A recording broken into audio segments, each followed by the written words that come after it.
They're like taunting me. They're bragging about how they're going to abuse me in there. They told me this is the worst SHU in the country. This is Miami FCI.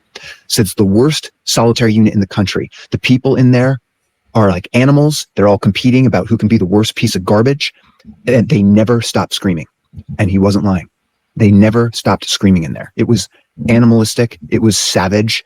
It was demented. I felt like a corner of hell in your imagination, and you couldn't get out. Why do you think they punished you that way? Were you targeted in particular for this January 6th? Like, why you, and why so severe? Two things. Number one, J6ers were targeted in general. Many different examples of this. The way that they transported us was overly harsh. The assignment of the prison was improper and overly harsh.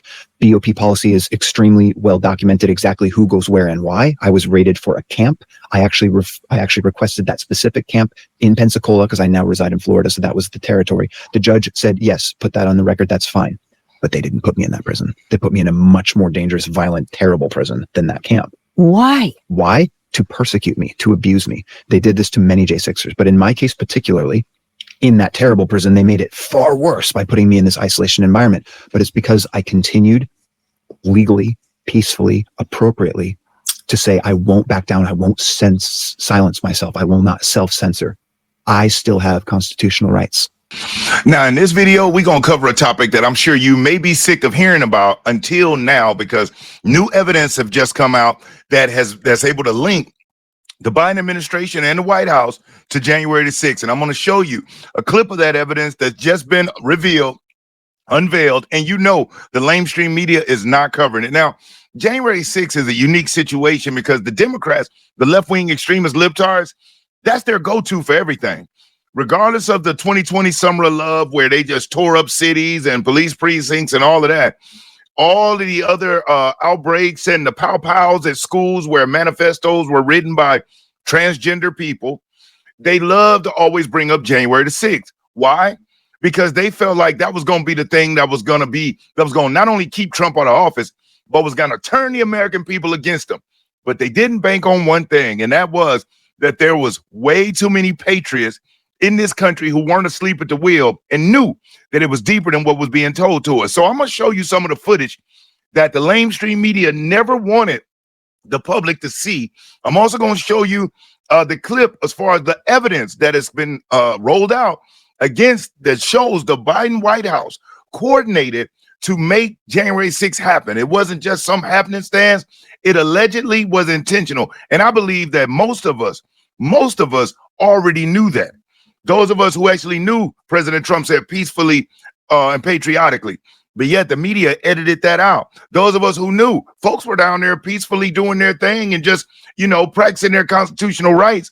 And then some extremists started all of this melee, and then they went after the J6ers they were terrorists that had, done things as atrocious as what happened in September of 2001. And on YouTube, you got to be cautious on how you say certain things. And that's why I said September of 2001 rather than the code number that we usually use. But let me get into it, okay? So stay with me, because this is going to blow your mind. Because not only did you already know probably that there was shadiness, that Pelosi had something to do with it, that the Biden administration may have known. But when we find out now, not only did they know, they were helping to coordinate everything that was going on. So check this out. Now, in that first clip, that was a gentleman who was one of the J6ers. He was sent to one of the worst prisons in Miami and was put in the SHU. And the SHU is where that's the segregated housing unit. And that's where the worst of the worst of the worst go.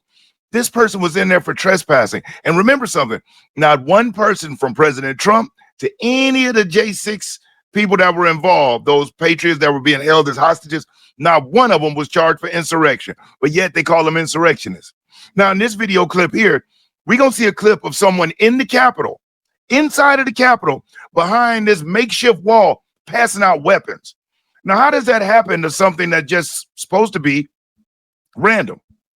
Now, look at this. Look right here. You're going to see this individual handing out clubs.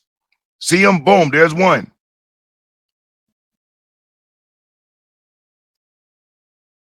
Handing out weapons and clubs.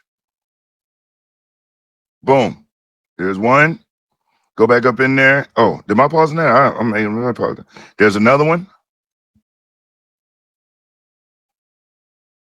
Now, from this makeshift wall at the Capitol, handing out weapons to people.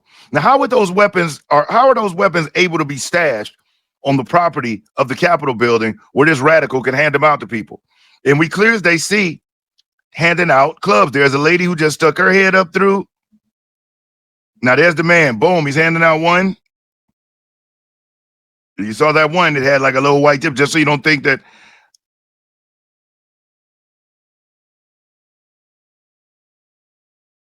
Handing out clubs. There's another one. Okay, I just wanted to make sure. They handed out more than one. Now, that's funny, but it's not as funny as this one.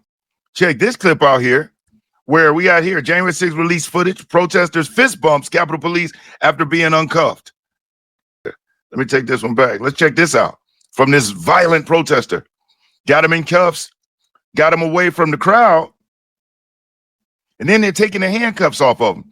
Could that be one of those mini FBI confidential informants that was there? Come to find out now, the FBI had 40 confidential human sources on the grounds. I think 17 or 20 of them actually went into the Capitol. And look at this. They're talking with the guy. They're laughing. They're yucking it up. Took the cuffs off of him. Everything's all good. Go ahead, man. Get out of here that way. If you enjoyed this video, do me a solid and hit that like button, because I'll never ask you for a cash app or a super chat, but you hitting that like button, that really does help. And if you aren't subscribed to the channel, subscribe. And when you do, when you hit the notification, select all. And that way you'll be notified when I upload new videos. Now, this is another one showing you. Oh, look at these taking pictures and having a good time. Look how violent they're being in there. They're being given a tour. They're being guided. You see this? This individual is guiding everybody. Literally was giving them a tour. These folks weren't violent protesters.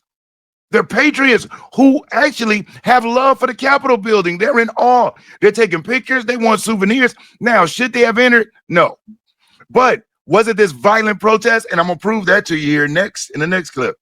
So let me get into this one. Now, listen to what this gentleman says. He points out something that I thought was very, very, very powerful. Rotting in a how come there were people rotting in a DC gulag for 4 years and the Supreme Court did not get involved at all? I mean, there were people that didn't get their due process, Americans. There were people that didn't get their day in court, Americans. And now the Supreme Court is getting involved with a illegal alien who was already said to be deportable, just not back to El Salvador. But now they're getting involved to bring back a wife-beating gang member back to the United States? Huh? The only person that has any sanity of the Supreme Court is Justice Alito? And Clarence Thomas. This is just like upside down world. I mean, stranger things all the way. We are now living in the upside down. Maybe we've been living in the upside down ever since 2020. It's just like the world is going crazy, and good is bad, bad is good, up is down, down is up, and we're all sitting here with our heads in our butts. That's the socialist playbook. If you really look at the socialist or the communist manifesto, it is to take things that are the norms and skew them. It's to take things that are not normal and make them normal. It's like men having babies. Well, everybody knows that, but the fact that you have some people even contemplating that fact means that it's worked this mojo and it's bypassed logic. That's why they do so many emotional things. People make decisions 90% based off emotion, and we back it up with 10% logic. So when they throw race and prejudice and things like that, those things that get a person emotionally going, is easier to bypass their logical sensors and to tap into their subconscious and plant messages. Now, here's the clip where we're going to break down and go off into what it was that was found that linked the Biden White House to January the 6th. Check this out. And then after this, I'm going to show you this clip by this gentleman that he made, which was a really tight timeline of what happened on January the 6th and who really started it and kicked it off. And it's not really long, but I'm going to let that clip just play right after this one. If there's anything in this video, anything that you should watch, all of these other clips were good. This one is the main one. And the one that comes after this is also the main ones. If you're going to pay attention to any of it, pay attention to these two. Turn to our next guest in a second, but a little breaking news. Senator Johnson and Senator Grassley just sent this to me a little bit ago while we're on air. It's a major development. You're taking a look at a letter right there that was just sent to the FBI Director Kash Patel and the Attorney General Pam Bondi. What does it say? It says that Congress has obtained evidence that shows that the Biden White House was directly involved in trying to help start Jack Smith's investigation on the January 6th probe against President Trump. Specifically, that the White House counsel's office secretly obtained President Trump's and Vice President Mike Pence's former phones and giving them to the prosecutors, basically sicking the Justice Department on his future competitor, his future rival in the 2024 election, so that they could look for dirt for possible crimes. There's a lot more coming in. There's a lot of other evidence as well of the White House involvement. Remember, 2 years ago, we were the first news agency, Radio Real America's Voice, Just the News, to report that a White House counsel was directly involved with this investigation. Now, more details, including imagine this, you're the Democrat president and you go get the old Republican's phone for your prior president and send it to the Justice Department. That's what Senators Johnson and Grassley were able to confirm tonight. It's in that letter. Keep an eye on justthenews.com. We're going to get you up to speed on that all throughout the night. A lot more developments. So Senator Grassley and Senator Ron Johnson from Wisconsin, they were able to find the evidence that showed that the Biden White House was directly involved in the investigation and the prosecution of the January the 6th attendees. Also, as you just heard, they also had got hold of President Trump's and Mike Pence's cell phones and were tracking and listening in on their calls and going through their devices. Now, either President Trump is the slickest criminal ever known to man, or he's actually one of the best human beings walking the planet. And we all got flaws, but for somebody to be as heavily investigated as him, and the only thing they come up with was this trumped up, no pun intended, trumped up 34 felony count witch hunt whack job of a book ledger where he paid Michael Cohen, who was his lawyer fees, and they listed it as legal fees. And the Democrats want to say, no, it was to pay off Stormy Daniels, even though Michael Cohen said that he did that on his own, had nothing to do with President Trump. So, and excuse me, there's just one of these freaking nets flying around. So this is all coming out, and it's insane. And people are saying, when they going to prosecute some people? Look at what they're doing as he's trying to fix the economy. Look at what they're doing when he's just trying to fix the border. He got injunction after injunction. The media is going crazy. Can you imagine if he would have came in and they would have started prosecuting people from day one? The American people would have tuned him out because the media would have went so hard portraying this dictator, retribution, yada, yada. The fact that he came in and got to work made it to where the Democrats look crazy, because remember, it was the end of civilization. As soon as he got in, the black people were going to be kidnapped, taken away. The Palestinians and the Arabs were going to be thrown out of the country. Everything was going to hell in a handbasket, and it was a lie. But let me get into this next clip. This one is the creme de la creme. So check this out. Enjoy it. I hope you enjoy it as much as I did.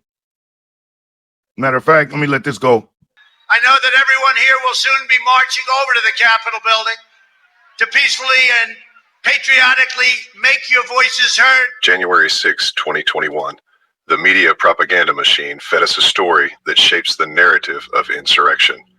They intentionally left out some key details. There's an entire timeline that you haven't seen, and it tells a different story. They're going into the Capitol, I think. Look, there's cops up there. It looks like they got sniper rifles. Everybody stop here. Where did Trump say to meet him? Down front?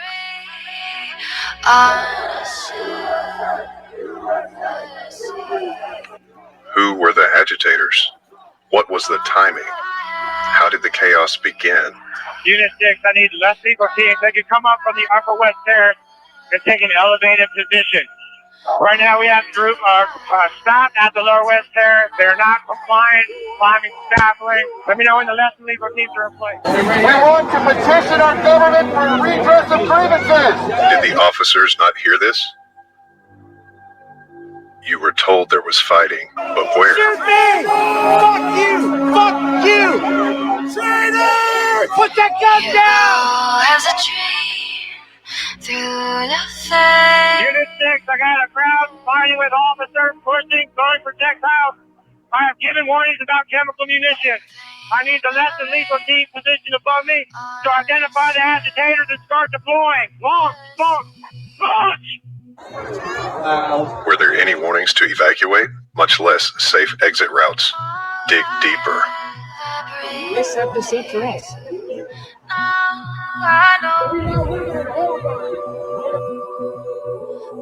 Do you see it? Let's slow down a little. Notice the smoke from the sniper's barrel? What do you think that means? This is where Joshua Black is shot in the face. He never saw it coming. First blood, but wouldn't be the last.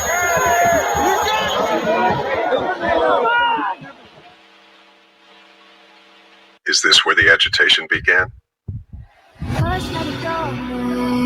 The police line is now reinforced. Chris Quaglin approaches the police line screaming about the shooting of an innocent protester in the face when an agitator tactically pushes him from behind into the already anxious police. The agitator, Landon Copeland, admitted to being a member of Antifa just after being sentenced for his involvement.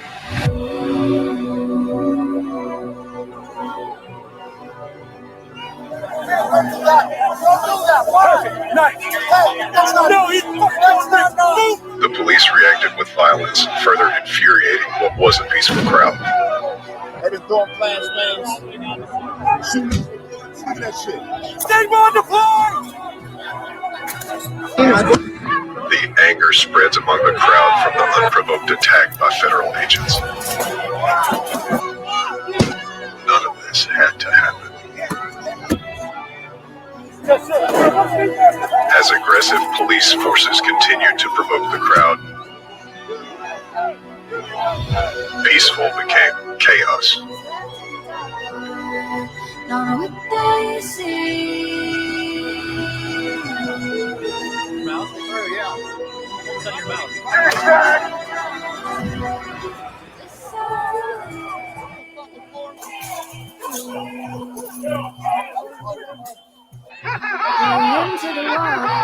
This attack by police ignited the past 1,000 days of terror, which ends now.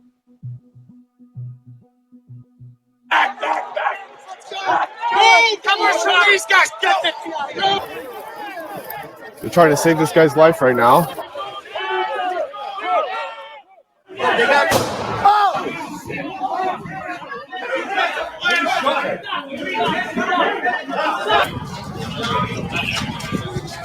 What happened? What happened?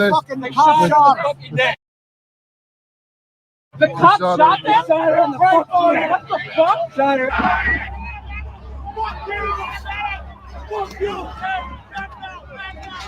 Wow. So powerful video. I hope that you enjoyed it. If you stuck in there with me this long, I really do appreciate it. And if you haven't, hit that like button. And as we see, there was a lot of funny business. We know Nancy Pelosi rejected 10,000 National Guard. We know that Ray Epps, who was working on behalf, allegedly, as some type of informant with the FBI, who they said they didn't know who he was. But then he got a misdemeanor, 6 months of probation, or like a year probation. It was nothing. Then the other human sources that went in, nothing happened with them. Not one of them was prosecuted. Not one. And people that didn't even enter the Capitol on that day were prosecuted. And just a small tidbit before we go, Bank of America, the Biden administration reached out to banks like Bank of America and had them do a query for anybody who made purchases in DC on that day during what was happening in J6. And they were going after them, just like they did queries for anyone that bought Bibles or guns. This rabbit hole is getting deep. And I just got word of something else that just broke, where you got Letitia James out of New York, who's been busted for mortgage fraud. Now she's suing President Trump over the tariffs. So these left-wing extremist libtards, they go crazy and they don't stop. That's why it does not make any sense for a Republican to ever apologize, to ever back down, to ever show grace to these people. Because when they get the baton, they never show grace. They double down. And so you know what? Well, we all gonna double down there now. But hey, I appreciate you for watching. Like the video, leave a comment, subscribe to the channel. Most importantly, make sure you be safe, you be great. I'm Brian Maxwell, and I look forward to seeing you at the top. Over and out, y'all.